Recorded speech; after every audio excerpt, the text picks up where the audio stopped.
네, 여전히 전국 곳곳에서 극심한 폭염이 나타나고 있습니다. 22년 만에 가장 뜨거운 폭염이 기승을 부리고 있는 가운데 온열 질 환자도 속출하고 있습니다. 자세한 폭염 상황을 김동혁 기상전문 기자와 함께 알아보겠습니다. 안녕하십니까? 네, 안녕하세요. 예. 지난주 정말 많이 더웠는데 그나마 어제가 조금 덜 더웠던 것 같아요. 현재 폭염 상황 어떻습니까? 예, 말씀해 주신 대로 어제는 좀 소나기가 중부 곳곳에 내리면서 사실은 폭염 경보에서 주의보로 단계가 좀 내려가기도 했습니다. 현재 충청 이남 지역을 중심으로 해서 폭염 경보가 내려져 있고요. 서울하고 경기, 영서 대부분 지역에는 폭염주의보가 내려져 있습니다. 다만 오늘 동해안 지역을 중심으로 해서는 폭염특보가 다 해제가 됐거든요.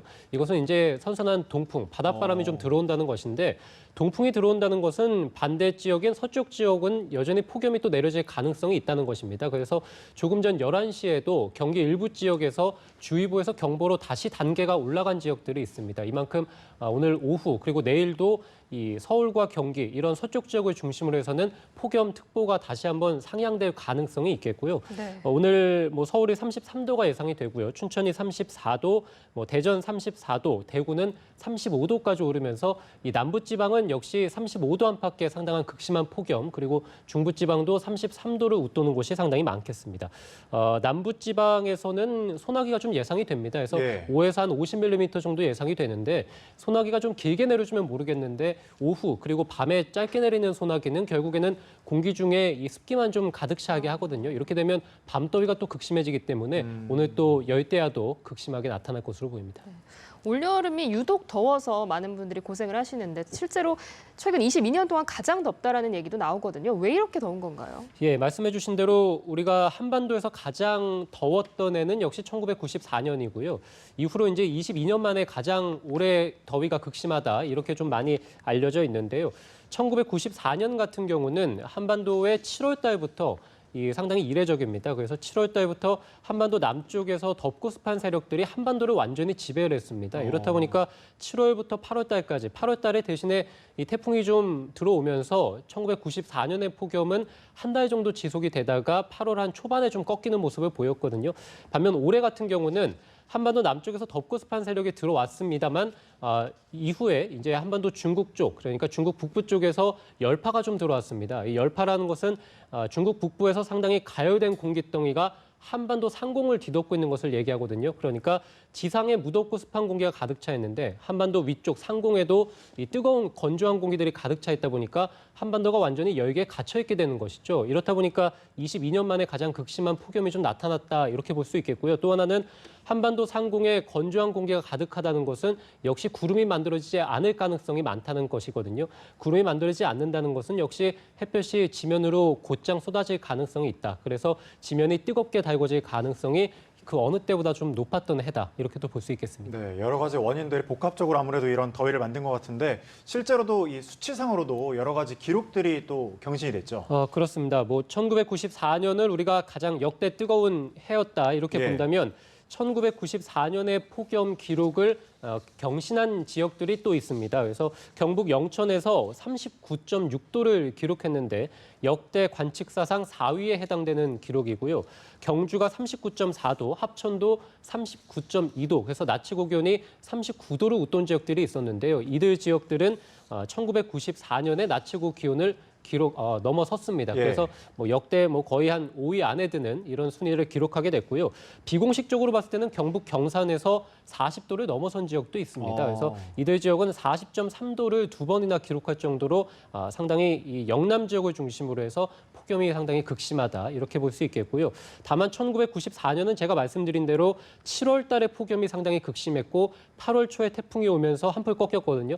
반면 지금의 2016년의 폭염은 한 7월 한 말쯤 시작해서 8월 한 초반 그리고 한 중반 초까지 가는 이런 모습을 또 보이고 있습니다. 또 하나는 이 올해 같은 경우가 폭염특보가 울릉도와 그리고 제주도를 제외한 내륙 전국에서 내려졌었거든요. 한 3일 정도 내려졌다가 어제 이제 좀 일부 해소가 되긴 했는데 이 기록은 이 폭염특보제가 시행된 지난 2008년 이후 사상 또 처음을 기록하기도 했고요. 오늘 부산에서 열대야가 기록이 됐는데 아침 최저 기온이 29도를 기록했거든요. 112년 만에 가장 뜨거운 밤더위를 기록하게 됐고요. 부산 같은 경우는 어제도 112년 만에 가장 뜨거웠는데 오늘 또 기록을 또 경신하게 됐습니다.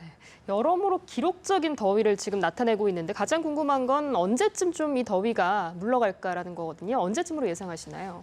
우선은 오늘 같은 경우도 말씀드린 대로 낮 수온주가 뭐 33도 안팎 정도, 그리고 남부지방은 한 35도 안팎 정도를 기록하겠고, 내일도 서울이 34도가 예상이 되고요. 모레도 한 33도 정도입니다. 그래서 특보 기준이 사실은 33도거든요. 그래서 폭염주의보가 지속이 되는 것은 한 주 중반 정도까지라고 보시면 되겠고, 남부지방 같은 경우도 극심한 폭염 같은 경우는 한 수요일이나 목요일 정도까지 이어지다가 주 후반에 점차 폭염이 좀 누그러지겠다라고 보시면 되겠고요. 그래서 특보 같은 경우도 한 주 후반, 뭐 수요일이나 목요일 정도부터는 대부분 다 해소가 될 것으로 보이고, 열대야 같은 경우도 이번 주 한 주말쯤이면 대부분 다 해소가 될 것으로 이렇게 예상이 되고 있습니다. 그래서 뭐 이번 주만 좀 잘 견디신다면 다음 주부터는 이런 극심한 폭염은 나타나지 않을 것으로 보입니다. 다만 지금 제가 말씀드리는 이 더위가 해소됐다는 것은 뭐 35도, 39도 이런 아주 극심한 폭염이 해소가 된다는 것이고, 다음 주 그리고 이번 주 주말에도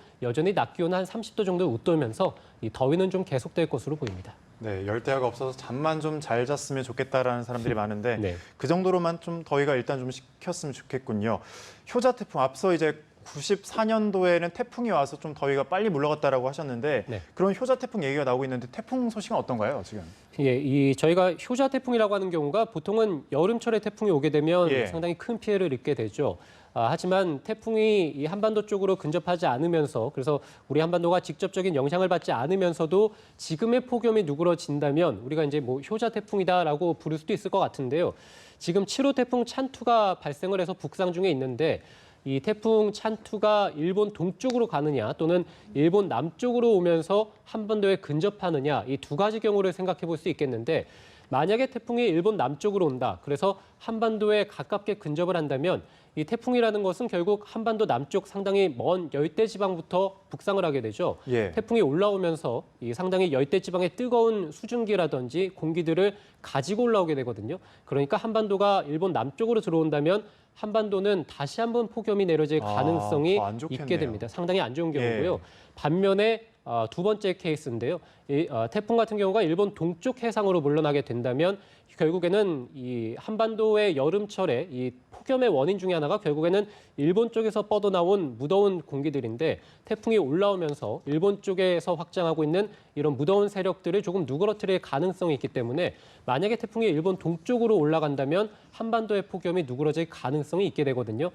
지금 예상대로라면, 그리고 우리나라뿐만이 아니라 미국과 중국 그리고 그 밖에 다른 이 기상청의 예보를 보더라도 현재 태풍은 일본 동쪽 해상으로 올라갈 것으로 예상이 됩니다. 따라서 말씀드린 대로 태풍이 한반도에 직접적인 영향을 주지 않으면서 폭염을 조금 누그러뜨릴 가능성이 있게 되겠고요. 따라서 제가 조금 전에도 주 중반 이후에 폭염이 좀 누그러진다라고 말씀을 드렸는데, 이것도 태풍이 일본 동쪽으로 올라가는 것과는 조금 무관하지 않다, 이렇게 말씀드릴 수 있겠습니다. 이 태풍 경로라는 변수가 있긴 하지만 그래도 극심한 폭염은 이번 주까지만 좀 견디면 될 것 같은데, 맞습니다. 그래도 꾸준히 건강 관리가 필요해 보이거든요. 더위병을 방지하기 위해서 주의사항을 좀 알려주시죠.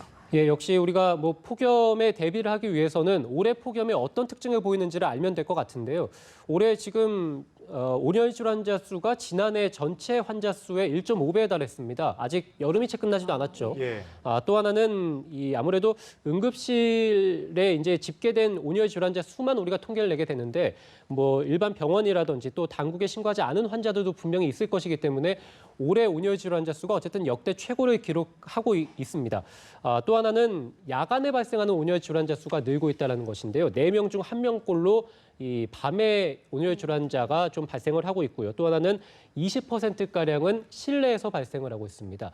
결과적으로는 지금의 폭염은 실내에 있더라도 내가 상당히 더위를 느낄 수 있을 만한 상당한 더위고, 이 밤에도 상당히 더위가 지속됨으로 인해서 더위병이 발생할 수 있는 가능성이 상당히 크다. 올해 같은 경우가 이렇게 볼 수 있겠거든요. 따라서 내가 꼭 실외에 있지 않더라도, 내가 실내에 있더라도 내가 만약에 더위를 지금 느끼고 있다면, 그래서 체온이 좀 오르는 것 같다면 최대한 빨리 더위를 좀 낮출 수 있는, 그래서 내가 체감하고 있는 더위를 낮출 수 있도록 에어컨이 있는 곳으로 가시던가 이렇게 좀 조치를 취해 주시는 게 좋을 것 같고요.